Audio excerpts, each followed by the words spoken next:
Welcome to Kaumudy Global. The Parliament of Sri Lanka on Wednesday chose Ranil Wickremesinghe to be its next president. On Wednesday, the Sri Lankan Parliament had to vote between three presidential contenders in the hopes that the new president will be able to steer the country out of its greatest political and economic crisis since gaining independence in 1948. Many common Sri Lankans opposed to interim President Ranil Wickremesinghe, whose election could spark fresh protests by disgruntled citizens after months of catastrophic fuel, food and medicine shortages. The demonstrators and the opposition preferred the ruling party congressman Dullas Alahaperuma, a former journalist, but he did not have any top-level governance experience in a country with barely any dollars for imports and desperately in need of an IMF bailout. With only 3 seats in parliament, the third candidate, Anura Kumara Dissanayaka, the head of the left-leaning Janata Vimukti Perumana party, had little chance of winning. The previous president, Gotabaya Rajapakse, fled to Singapore last week after demonstrators seized his official mansion and office and began walking the corridors, using the gym and swimming in the pool. Wickremesinghe, a 6-time prime minister, was named acting president the next day. Protesters also burned down Wickremesinghe's private home and stormed his office but failed to oust him.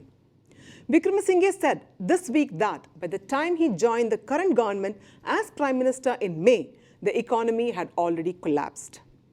Sri Lankans have blamed the Rajapaksas for the meltdown. 7 from the Rajapaksa family were in the government as of April. Their decision to cut taxes and ban chemical fertilizers, which damaged crops, decimated the debt-laden economy that was badly exposed by the COVID-19 pandemic. 73-year-old Wickremesinghe is seen as an ally of the Rajapaksa clan. Wickremesinghe was backed by a section of the ruling party that had a total of 145 seats as of the last parliamentary election in 2020. Latest numbers are not clear because some lawmakers have become independents. Sri Lanka's parliament in 1993 unanimously chose D.B. Wijetunga to finish the tenure of assassinated President Ranasinghe Premadasa. Wickremesinghe will complete Rajapaksa's term scheduled to end in 2024. It will be marked as a new experience in the parliamentary history of this country, a statement from the communication chief of parliament said, laying out the procedure. A candidate receiving more than 1/3 of the valid votes cast will be declared elected.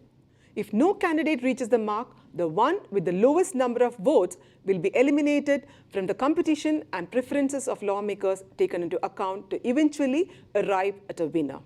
This is Anjana signing off. Do like and share this video. For further updates, subscribe to Kaumudy Global.